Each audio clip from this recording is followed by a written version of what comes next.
Om Sri Sai Ram. The sixth day of the month of May is observed as Ishwarama Day. Throughout the world, Sai Bal Vikas children celebrate this day by performing many activities for Swami. On May 6, 2003, Bhagavan Sai gave a divine discourse talking about the ideals of Mother Ishwarama. Can we converse about it? Sai Ram, we can discuss that to learn about Mother Ishwarama's great motherhood. Swami says, embodiments of love, because of Kali age, devotion and detachment have also become artificial. People are trying to please others, but not God. You must undertake activities that are pleasing to God. If you go by your own likes and dislikes, how can God be pleased with you? What God likes the most is Anahata Prema, that is love from the heart. Your Hridaya or heart should overflow with love, sacrifice and bliss. You may make any number of offerings, but if you do not offer your Hridaya to God, He will not accept them.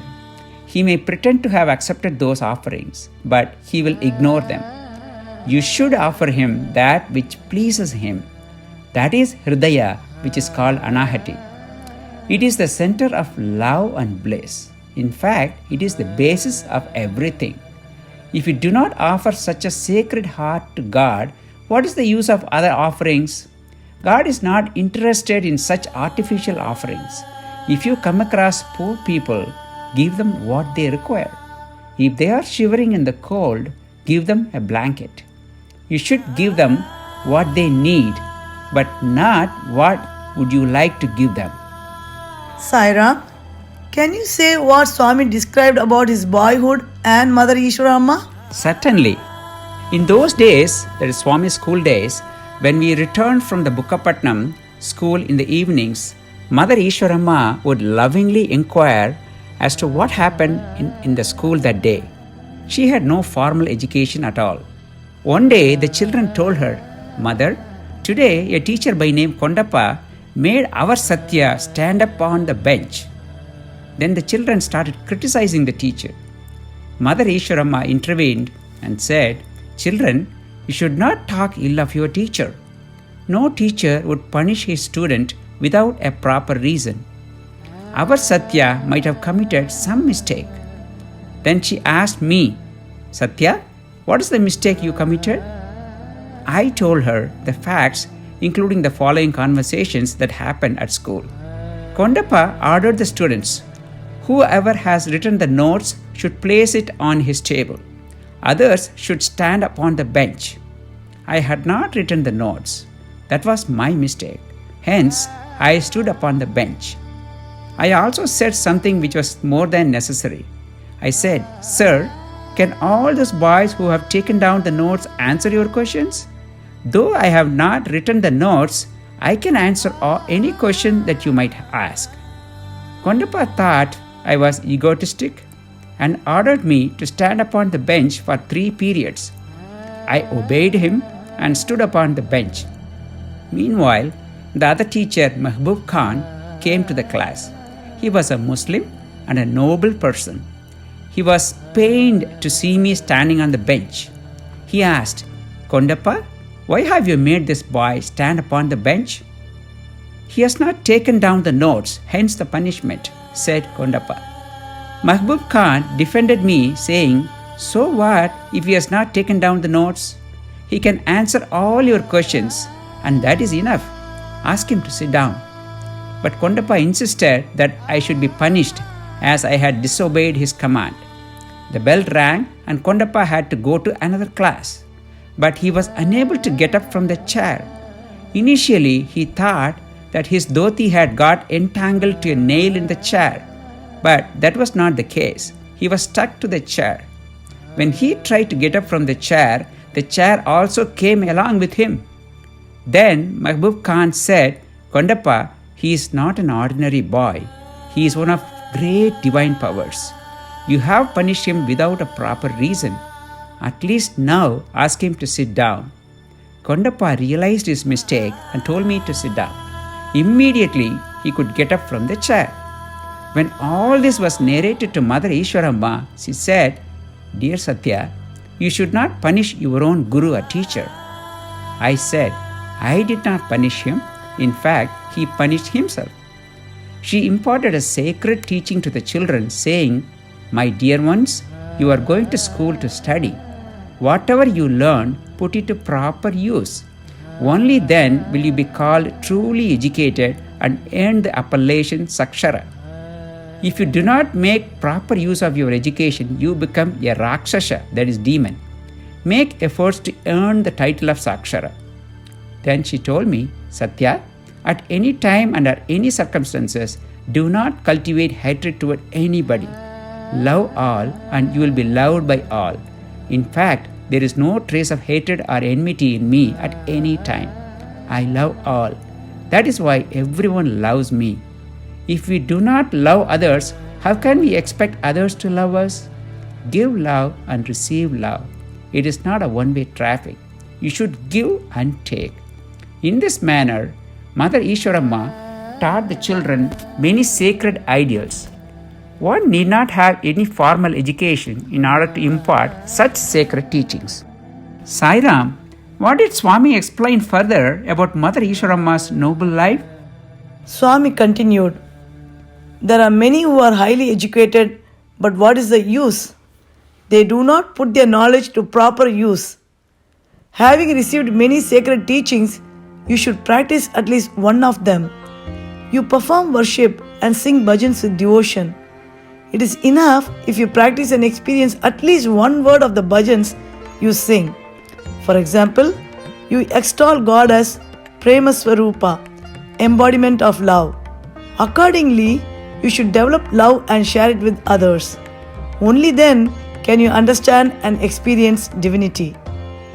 Mother Ishwaramma used to impart many noble teachings to the devotees when they gathered around her. I had given her a small room in Prashanti Nilayam. Many ladies would go there and plead with her, "Mother, we have been here for a long time. Please tell Swami to grant us an interview." She would tell them, "My dear, Swami may look small to our eyes, but he does not listen to anyone. He will not act on recommendations. He will give you what you deserve. You should only try to understand the divine principle of Swami.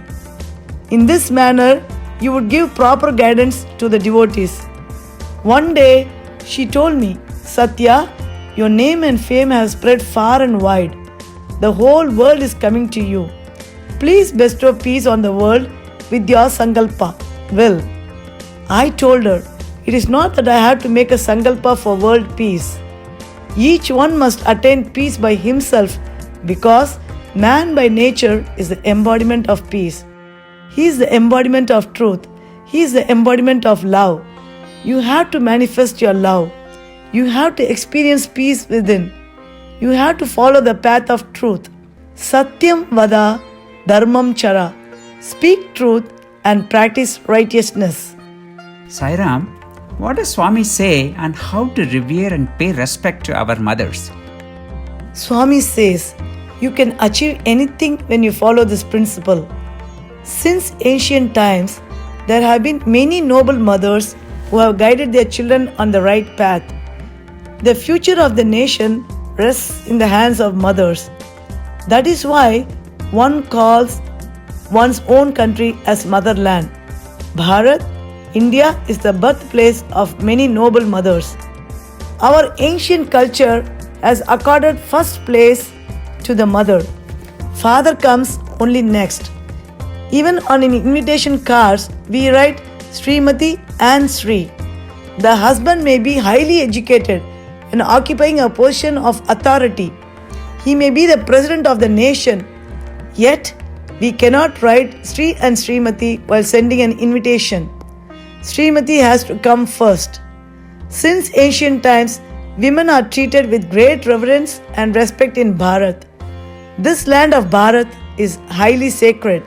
He is a true human being who loves his mother and becomes the recipient of his mother's love. One who cannot earn his mother's love is verily a demon. Hence, respect and revere your mother. Experience and enjoy your mother's love. Dedicate your life for the happiness of the mother. You may acquire any number of degrees.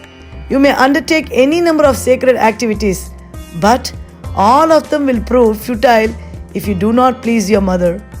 There is none superior to the mother in this world. The Veda has accorded the place of highest prominence to the mother when it declared Matru Devo Bhava, Pitru Devo Bhava, Acharya Devo Bhava, Aditi Devo Bhava. Revere your mother, father, preceptor, and guest as God. There may be a son in this world who does not love his mother, but there cannot be a mother who does not love her son. There may be differences of opinion between them, but the motherly love will never diminish. Saira, could you please share what Swami told about Mother Ishwarama's 3 noble desires? Swami told, on one occasion, Mother Ishwarama asked Swami, "Many devotees are coming from overseas to see you. You are doing a lot of miracles, I heard, but I am not interested in those things. In our Puttaparthi village, kindly build a small hospital. This is my desire." Swami got a hospital built as per her desire, and Swami made her see the hospital on the opening day itself. On another occasion, she told Swami, "Swami, the children of our village have to walk all the way to Bukkapatnam for their schooling. And when the Bukkapatnam tank overflows, the children cannot even go to school. So build a small school for the children," she said. Swami built a school and named it Ishwarama High School. She also told Swami that there was some poison mixed with water coming to the village. The people developed curved limbs and bone diseases. So kindly dig a well that will supply clean drinking water. She did not know that the poison she was referring to was fluoride. Swami fulfilled her desire by providing clean drinking water for the entire Anantapur district. If the desire is good, then the result will grow very big. Good desires are God's desires. A little desire will transform into a big desire. She asked for a small school and Swami built a university. Swami started a general hospital and today it has become a super specialty hospital. She asked for a borewell for the Puttaparthi village, but Swami provided water for the entire Anantapur district. So good desires should emerge in man. Sairam, what did Swami tell about a son who listened to his mother's words and carried out her wishes? Swami recalled the story of Ishwar Chandra Vidyasagar on the Ishwarama day on May 6, 2000. Story of 3 jewels given by a noble son. Ishwar Chandra Vidyasagar of India was the epitome of compassion. He, along with his aged mother, lived in a village near Calcutta. They lived in such abject poverty that they had hardly anything for food other than gruel.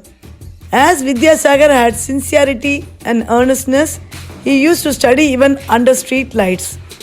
One with sincerity can accomplish any task. Vidyasagar passed the law examination and obtained a good job.